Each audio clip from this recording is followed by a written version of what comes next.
So here is FMN, FES is a complex. Then we go here, we have a coenzyme Q. Then we go cytochroma C. Then we go cytochroma A.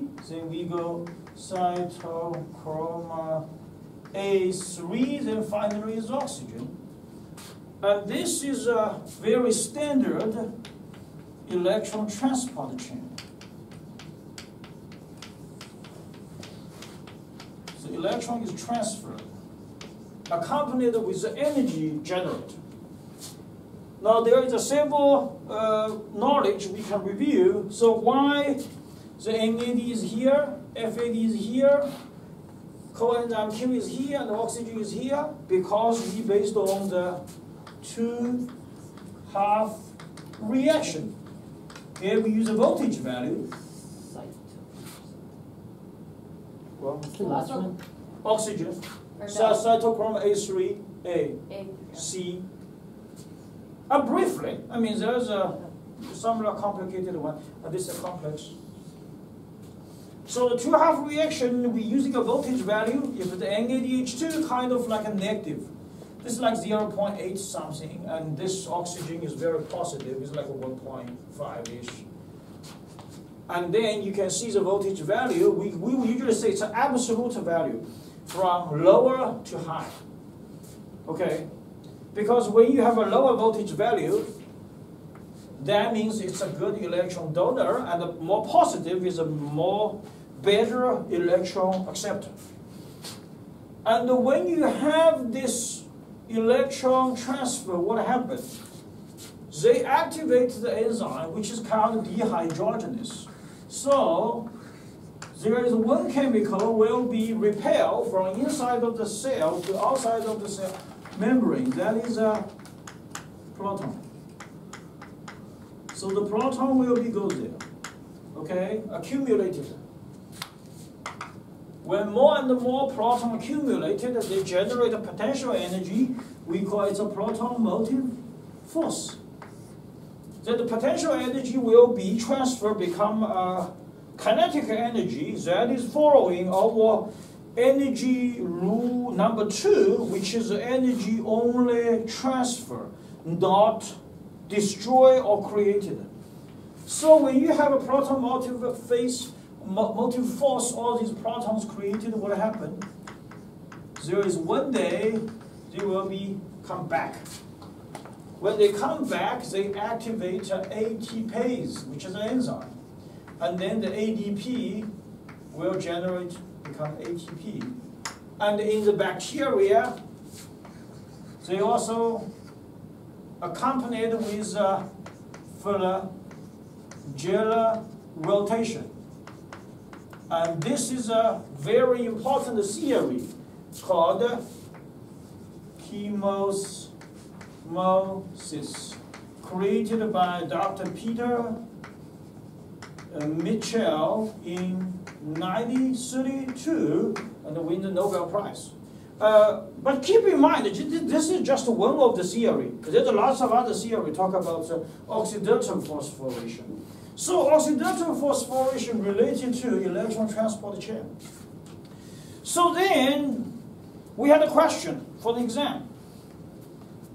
We don't have that question anymore. We always ask, what is substrate level phosphorylation? So lots of people just say, or even lots of textbook, there's no electron transport chain related. Well, that is true. But if you look at the mechanism, the answer like that is kind of ask you why it is an apple. You just say it's not an orange, it's an apple. So in the old time, we also make a joke. So why he's a boy? Because he's not a girl. It's like that. It's just the opposite way you explain, but you don't really talk about what is substrate level phosphorylation.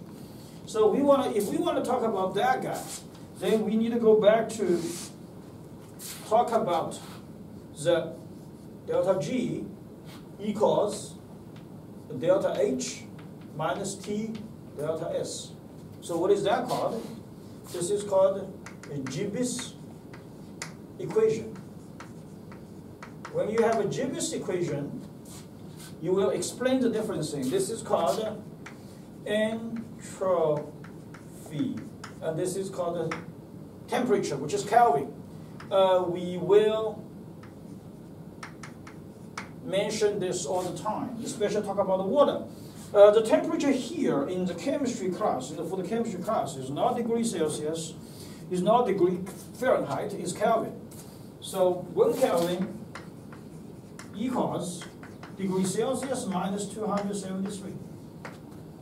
So that's an international unit for the temperature. And what is delta S? So that is called entropy. Entropy created by a great scientist, Rudolf Classes. So we will also mention about Classes Clapeyron reaction equation when we talk about the water. So this one, how we explain it? It's very simple. If delta G equals 0, then the spontaneous reaction will happen. We also call it an exogonic reaction will happen. Now, how are we going to explain this one? Delta H, we always using the model is, we have a ball like here, okay? The ball goes down, the delta H will be decreased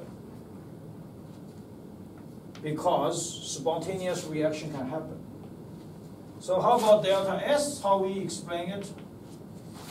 We have a very unorganized box. We have blocks there. So we put balls in one side. If this block is removed, then all these balls will be randomly distributed. That is delta S is increased. When the delta S increased, the delta G obviously will decrease, will less than 0. That's an entropy, which is increased. In other words, the disorder will increase. So how about the T? How we explain this T? So there is something we can say in July 4th, independent holiday, we have a cherry bomb. A cherry bomb, we lightening it, it will be bombed, and that spontaneous generation happens because the T increased. When we lightening, the temperature increased. When the temperature increased, the delta G will decrease. If it's decreased below 0, the spontaneous reaction happens. So what happened here is the ADP become ATP. The delta G is -30. We call this is phosphate transfer power. So then, during the biochemical reaction, there are some of the chemicals, their phosphate transfer power is more than 30.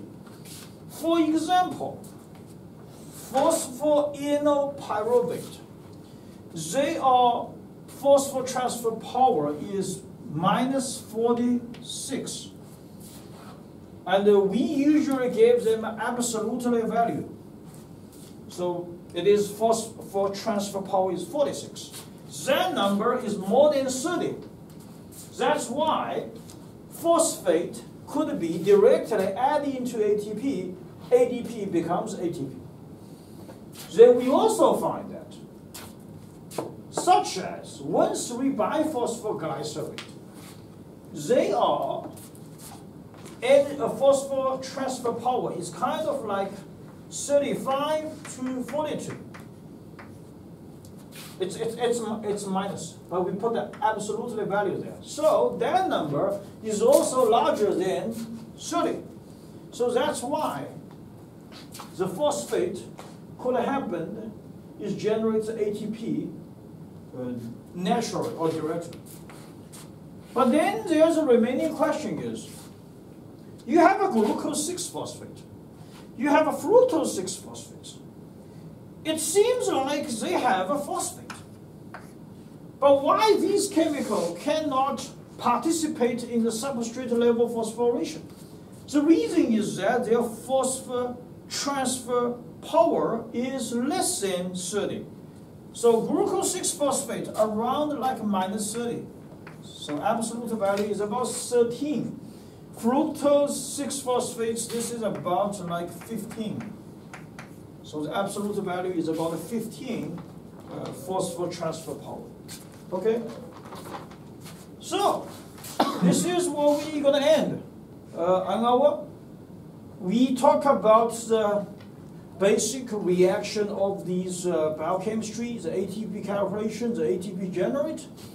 Talk about the difference between oxidative phosphorylation, substrate level phosphorylation, and we also briefly reviewed about the structure of the ATGC, and we talk about DNA.